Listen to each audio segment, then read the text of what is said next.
Ujambo na karibu, langu jina ni Masikini Msomi. Ni pigo kubwa kwa Rais William Ruto, huku mbunge wa eneo bunge la Kandara Chege Njuguna akitangaza rasmi kumuacha na kujiunga na chama cha DCP, chama ambacho kinamilikiwa na Rigathi Gachagua.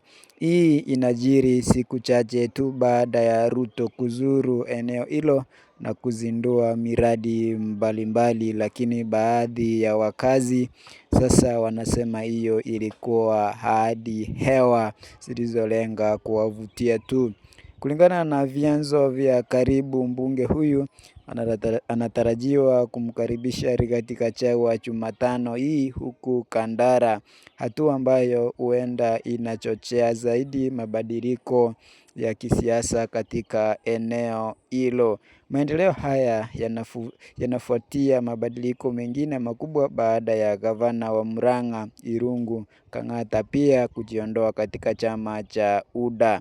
Ni wazi kuwa mambo yanabadilika kwa kasi mashinani, na huenda hii ikawa ishara kuwa mwelekeo wa kisiasa unaanza kubadilika dhidi ya Ruto katika eneo la Mlima Kenya. Kwa hivyo imefikia hatua ambapo wanasiasa maarufu sana wameanza kumkimbia Rais William Ruto, wakiendea chama cha Rigathi na kufanya Rigathi Gachagua kuwa na umaarufu sana kwenye siasa ama ulingo wa siasa kwa sasa. Kwa hivyo ni hali ngumu sana kwa Rais William Ruto, tunapoona ya kwamba umaarufu wake unaendelea kudidimia, ambapo watu wengi wameanza kumtoroka na kuungana kwenye chama cha upinzani, chama ambacho sasa kiko mikononi mwa Rigathi Gachagua, kina Fred Matiang'i,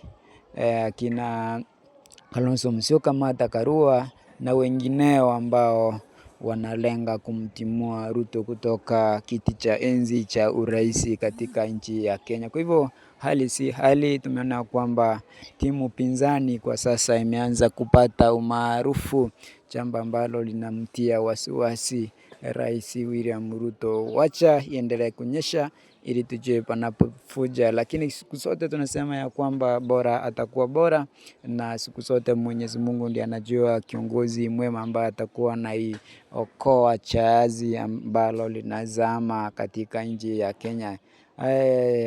Vyote sita tunasema ya kwamba Wakenya ni kudumisha amani, tupendane sisi kwa sisi, maana sisi wenyewe ndio tutasaidiana kwenye misiba mbalimbali na kwenye mahitaji mbalimbali. Kwa hivyo ni hayo tu kwa sasa. Langu jina lasalia kuwa Maskini Msomi, na hii ni Maskini Msomi Tisho Mkatoliki TV, kitu ambacho kinakupatia taarifa